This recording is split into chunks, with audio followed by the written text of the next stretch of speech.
Hey y'all, and welcome back to Surviving Me. I'm your host, Day. This is the podcast about healing, self-reflection, and learning to live with intentions after survival. This space isn't about having it all figured out, and y'all know that we get messy over here, we get real, we get honest. It's about telling the truth, holding space, and growing in real time together. Because why? Healing is not meant to be done alone. Today, we're talking about things we are no longer forcing, things I'm no longer forcing, and things you should no longer force as well. This season, I've been paying attention to the things I'm no longer forcing, like I just said. Not because I've given up, but not because I don't care, but because I finally started listening to myself and my gut. Us as people love to not listen to our intuition and what our own gut is telling us. Maybe because we don't like what our gut is telling us, or maybe because we're like, no, gut, you're wrong. I know what I'm doing. Like, I know what I'm talking about. And the whole time, the gut is always right, if you really think about it. So if we jump right into segment 1, which is what I stopped pushing. So I'm no longer forcing conversations that feel one-sided. I'm no longer forcing clarity before I'm ready to move. I'm no longer forcing myself to explain decisions that already feel settled. There was a time when effort felt proof. Like if I wasn't pushing, striving, or producing, I wouldn't know if something was meant for me. And what I meant by that is, I don't know, I'm just a big believer in like, how would you know if you don't try? Like, I'm definitely one of them people, and I am one of them people with everything, not even just like with like a motivational thing. I'm like that with relationships as well, because I'm just always like, I'm not the type of person that like to play like weird games or like, oh, we got to do this test, because if we don't, then we won't figure out if they really like us. Like, I don't got time for all of that. Like, baby, we're grown. And I just feel like love is not supposed to be like that. No relationship is supposed to be like that, where you got to test somebody to see if they really mess with you, or where you got to do little things, set your boundaries, and let somebody know that you're not playing with them. Like, I shouldn't have to do a game. I should just be able to, as an adult, come to tell you like, hey, I don't like this. It makes me feel like this, and I would appreciate if you stop.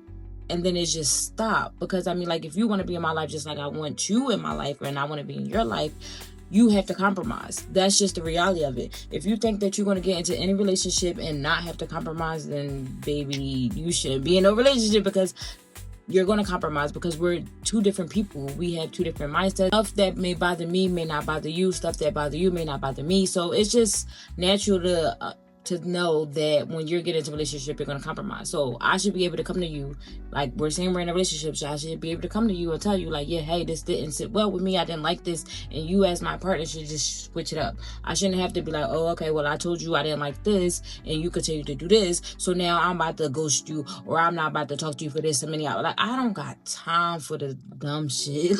Like, all that sounds dumb to me. I mean, if you're a person that feel like if you're willing to do all that, go that little cat and mouse game, then by all means, shout out to y'all. But I just never been a person that could do that, because things have to make sense. Anything that I do, it has to make sense logically to me, and logically that does not make sense. Like I said, there was a time when effort felt like proof. Like if I wasn't pushing, striving, and producing, I wouldn't know if something was meant for me.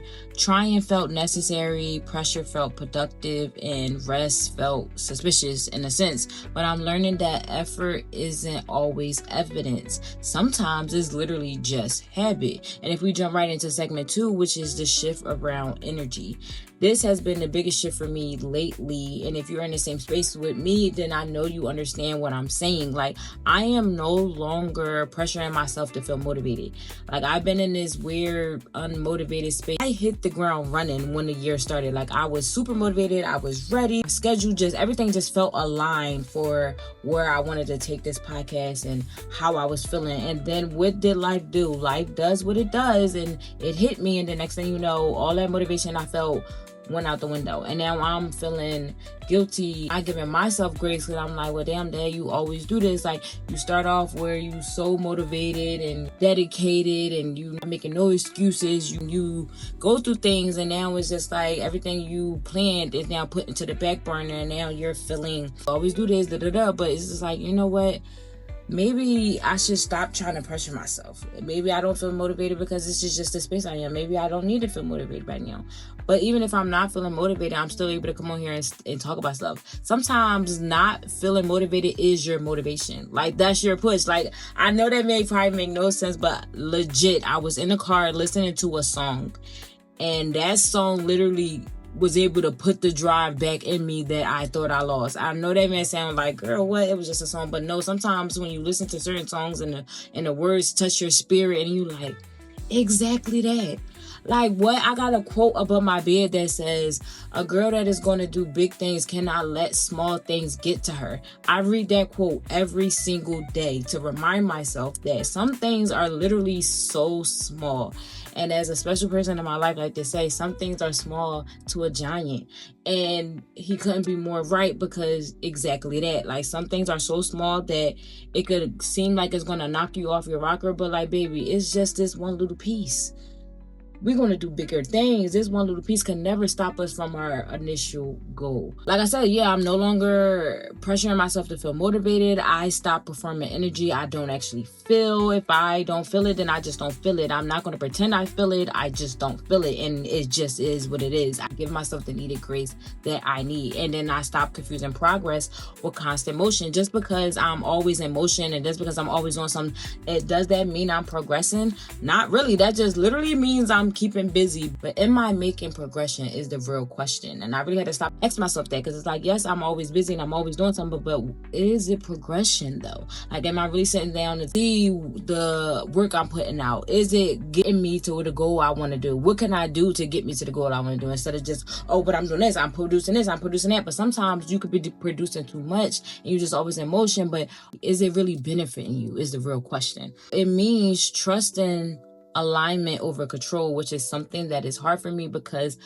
I'm a big person that believes this is my life. If I'm going to have control over anything in this world, it's definitely going to be my life. I know they say control is just an illusion. You're never fully in control of anything. And I feel like I've been shown that in more ways than one, even if I really didn't want to be shown that. Life always shows you things that you don't want to be shown. Like, control is just an illusion. So it just means that trusting alignment over control and allowing things to unfold without forcing them into shape, which is another thing I have a hard time with. Like, I'd be like, no, we need to fix this now. I need to do this, and this is going to make it be the outcome I need. But sometimes, no matter what you do, if you are not meant to see something, or if something is not meant to happen in that time, in that space that you want it to happen, it won't happen, because things happen when they're supposed to happen. So you just gotta allow things to unfold without trying to force them to be what you want them to be. And I used to resist stillness, and now I just let it tell me what I need to know. Sometimes just being still in the moment, taking the time to step back and just seeing things for what it is, will tell you all the answers you are searching for. Jumping into segment 3, which is alignment versus control. There's a difference between discipline and pressure. There's a difference between alignment and control. Control says prove it. Alignment says listen first. And sometimes what looks like doing less is actually choosing better. Not every season requires urgency, and not every phase of healing needs to look productive. Not every chapter needs to be explained.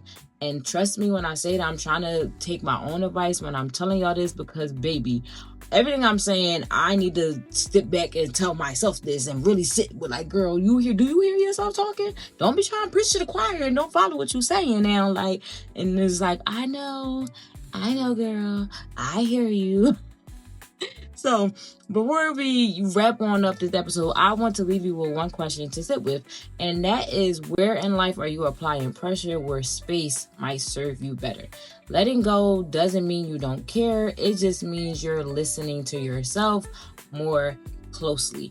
If this episode spoke to you, you're welcome to stay connected beyond just listening. You can subscribe to the Glow Letter on Substacks. It's where I share reflection, journal prompts, and letters that extend this space quietly and intentionally. And if you've been looking for a bestie-style book club, the kind where we actually chit-chat about what's going on in the book, share reactions, and talk through the emotions that had us like, hold on now, did y'all catch that?